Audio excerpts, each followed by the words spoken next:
ವೇದಿಕೆಗೆ ಭಕ್ತಿಯಿಂದ ನಮಸ್ಕರಿಸಿ ಈ ವೇದಿಕೆಯ ಪಾಂಡುವಿಜಯ ಅರ್ಥಾತ್ ಕೀಚಕದಂತೆ ನಾಟಕದ ಸಮಾರಂಭವನ್ನು ಉದ್ಘಾಟನೆ ಮಾಡಿರ್ತಕ್ಕಂತಹ ಸಿರುಗುಪ್ಪ ತಾಲೂಕಿನ ಸುಪ್ರಸಿದ್ಧ ಉದ್ಯಮಿದಾರರು, ನಾಟಕ ಪ್ರೇಮಿಗಳು, ಸಮಾಜ ಸೇವಕರು, ಸಲಂಗರವರೇ, ಅದೇ ರೀತಿ ನಮ್ಮ ನರಸಿಂಹರವರೇ, ವೆಂಕಟೇಶ್ವರವರೇ, ಇವತ್ತು ಪಂಪೈ ತಾತನವರ 34ನೇ ಪುಣ್ಯಸ್ಮರಣ ಅಂಗವಾಗಿ ಈ ನಾಟಕ ನಡೀತಕ್ಕಂಥದ್ದು ತುಂಬಾ ಸಂತೋಷ ತಂದಿದೆ. ಯಾಕಂದ್ರೆ ಬಂಡವಾಳ ಗ್ರಾಮಕ್ಕೆ ಅದರದೇ ಆದ ಇತಿಹಾಸ ಇದೆ. ನಮ್ಮೂರಲ್ಲಿ ಯಾವುದೇ ಜಾತಿ ಮತ ಭೇದಕ್ಕೆ ಎಲ್ಲರೂ ಕೂಡ ಅದ್ಭುತವಾಗಿ ಒಂದು ಬಯಲಾಟ ಅಭಿನಯವನ್ನು ಏನೇ ಶಾಲೆ ಓದಿದ್ರು ಕೂಡ ಬಾಲಕೃಷ್ಣ ಪಾತ್ರ ನಾವು ನೋಡಿದ್ವಿ. ಬಹಳ ಅದ್ಭುತವಾಗಿರ್ತಕ್ಕಂಥ ಒಂದು ನಾಟಕವನ್ನು ನಾವು ನೋಡಿದ್ವಿ.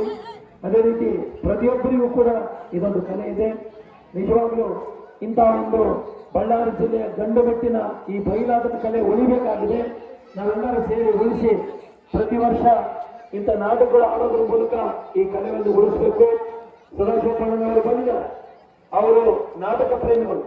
ಪ್ರತಿ ವರ್ಷ ರಾಜ್ಯ ಮಟ್ಟದ ನಿನಾಸಂ ನಾಟಕ ಕಂಪನಿ ಕರೆಸಿ ಲಕ್ಷಾಂತರ ರೂಪಾಯಿ ಖರ್ಚು ಮಾಡಿ ಸ್ವರೂಪದಲ್ಲಿ ಸ್ವಂತ ಖರ್ಚಿನಿಂದ ನಾಟಕ ಆಡಿಸ್ತಾರೆ. ಅವರಿಗೊಂದು ಆಸೆ, ಈ ಬಯಲಾಟವನ್ನು ಜನಪ್ರಿಯಗೊಳಿಸಬೇಕು. ಯುವ ಪೀಳಿಗೆಗೆ, ಹೊಸ ವಿದ್ಯಾರ್ಥಿಗಳಿಗೆ, ಅದರಲ್ಲಿ ಸರ್ಕಾರಿ ಶಾಲೆ ಮಕ್ಕಳಿಗೆ, ಬಡ ಮಕ್ಕಳಿಗೆ ಇದನ್ನು ಕಲಿಸಿ ಇದನ್ನು ಜನಪ್ರಿಯಗೊಳಿಸಬೇಕಂತಕ್ಕಂಥ ಭಾವನೆ ಅವರಿಗಿದೆ. ಗುರುಗಳ ಕೃಪೆಯಿಂದ, ಪುಟ್ಟರಾಜರ ಆಚರಣೆಯಿಂದ ಆ ಕೆಲಸ ಮಾಡಲಿ ಅಂತೇಳಿ ಹಾರೈಸಿ ಹಲವಾರು ಜನರಿಗೆ ಯಾವುದೇ ಜಾತಿ ಮತ ಭೇದ ಇದ್ದಂಗೆ ಯಾರು ನೃತ್ಯ ಕಲಿತಾರೆ, ಅದು ಹಾರ್ಮೋನಿಯಂ ಕಲೀಲಿ, ತಬಲಾ ಕಲೀಲಿ, ನಾಟಕ ಕಲೀಲಿ, ಅವರಿಗೆ ಸ್ವಂತ ಖರ್ಚಿನಿಂದ ಕೊಟ್ಟು ಎಷ್ಟೋ ಮಂದಿಗೆ ಸಹಕಾರ ಮಾಡತಕ್ಕಂಥ ವ್ಯಕ್ತಿ ಅಂತವರು ಇವತ್ತು ಬಂದಿದ್ದಾರೆ. ಕೌತವಳ ಅಯ್ಯಪ್ಪನವರು ಅಂದ್ರೆ ದೇವರಂಗದ ಬಹಳ ದೊಡ್ಡ ಹೆಸರು ನಮ್ಮ ತಾಲೂಕಿಗೆ, ನಮ್ಮ ಸಮಾಜಕ್ಕೆ ಒಂದು ದೊಡ್ಡ ಹೆಸರು ಅವರು. ಅಂತವರು ನಿನ್ನೆ ದಿನ ಬಂದು ನಮ್ಮೂರಲ್ಲಿ ಪ್ರಶಸ್ತಿಯನ್ನು ಸ್ವೀಕರಿಸಿದ್ರು. ಇವತ್ತು ಬಂದು ಈ ನಾಟಕವನ್ನು ಉದ್ಘಾಟನೆ ಮಾಡಿದ್ದಾರೆ. ಇದೇ ರೀತಿ ನಮ್ಮ ಊರ ಮೇಲೆ ಅವರ ಪ್ರೀತಿ, ವಿಶ್ವಾಸ, ಅಭಿಮಾನ ಇದೇ ನಾವು ಕನ್ನಡ ಬರಲಿರಲಿ ಅಂತೇಳಿ ಸದಾಶಿವಪ್ಪಣ್ಣನವರು ವಿನಂತಿ ಮಾಡಿ ಈ ನಾಟಕ ಆಡಿರ್ತಕ್ಕಂಥ ಎಲ್ಲ ಕಲಾವಿದರಿಗೆ ಗ್ರಾಮದ ಪರವಾಗಿ ನನ್ನ ವೈಯಕ್ತಿಕವಾಗಿ ನಿಜವಾಗ್ಲೂ ತಾಂತಿಗೆ ಆಡಿಸುವಂತ ಬಂದ್ರು.